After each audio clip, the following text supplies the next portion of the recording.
Difficulty. Noun. The state or condition of being difficult.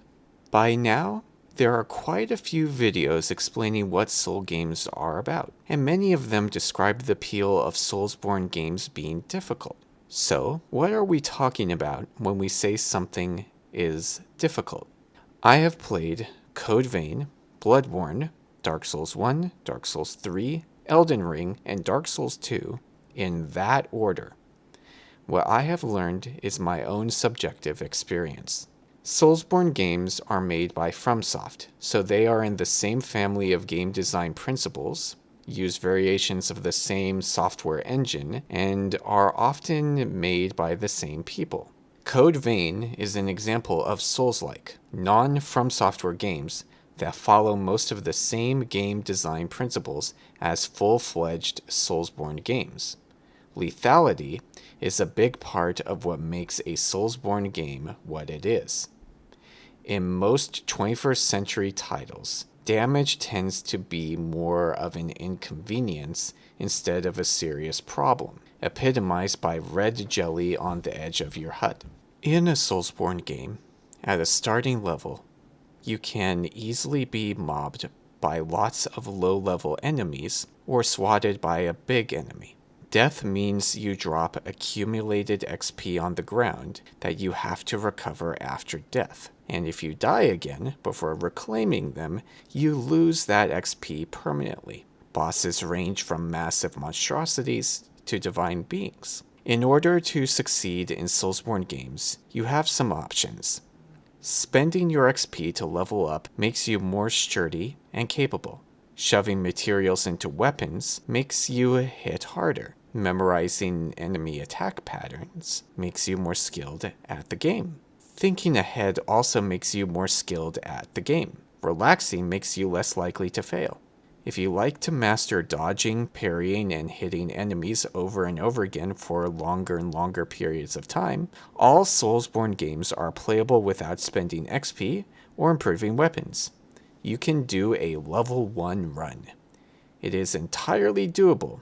In a sense, XP and improved weapons are optional time savers.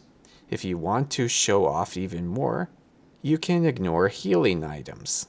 For all the talk about difficulty, I've actually found it fascinating that Soulsborne games have pioneered a form of earnable easy modes. Dark Souls 1 features Estus flasks and the ability to spend humanity to scale a bonfire's Estus flask recharge from 5 to 20, and hand over Firekeeper's souls to scale the restoration effect.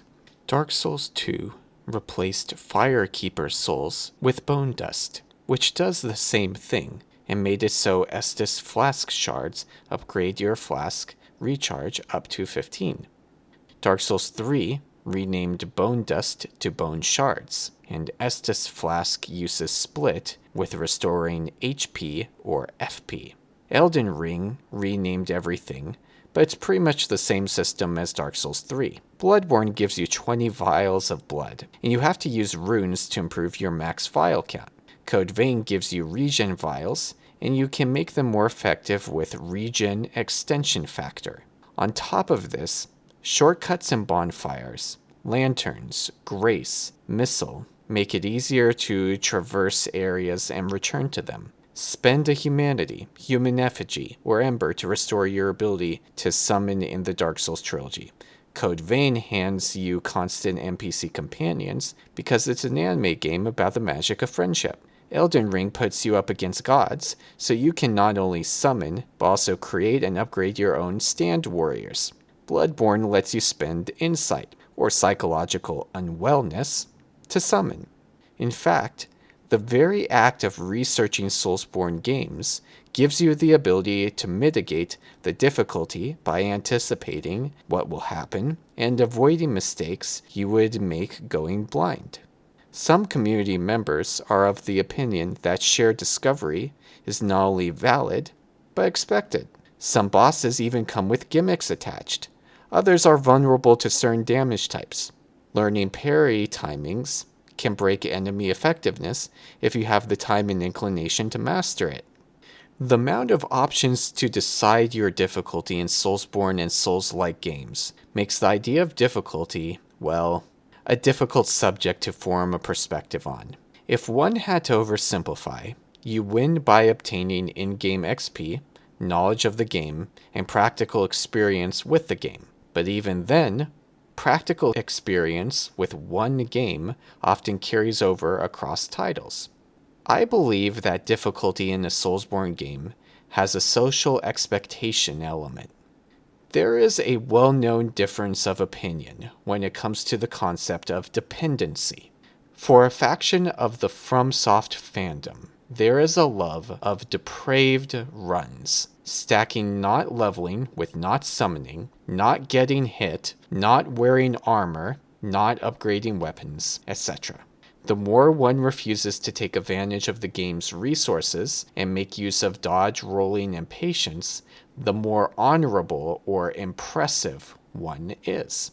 At a basic factual level, this is true in that it is a feat of personal excellence, and people who accomplish these feats deserve the self-esteem that they achieve for themselves.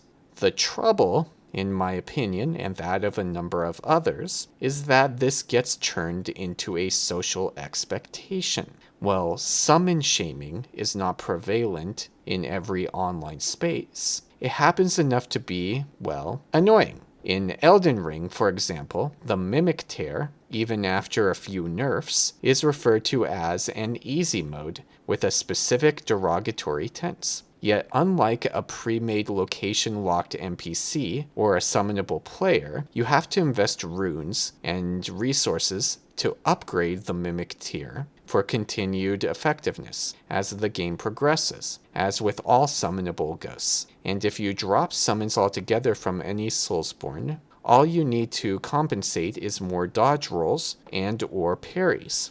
So, it's a choice between investing time to farm to build up a tool or investing time to memorize timings more thoroughly.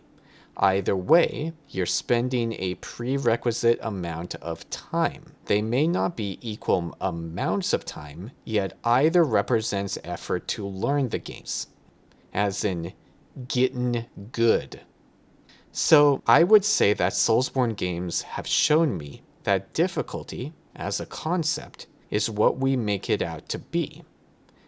Then again, I have yet to play Sekiro and Demon's Souls as of this recording, so while I wouldn't dismiss my words out of hand, I will say that there is always more opportunity to learn.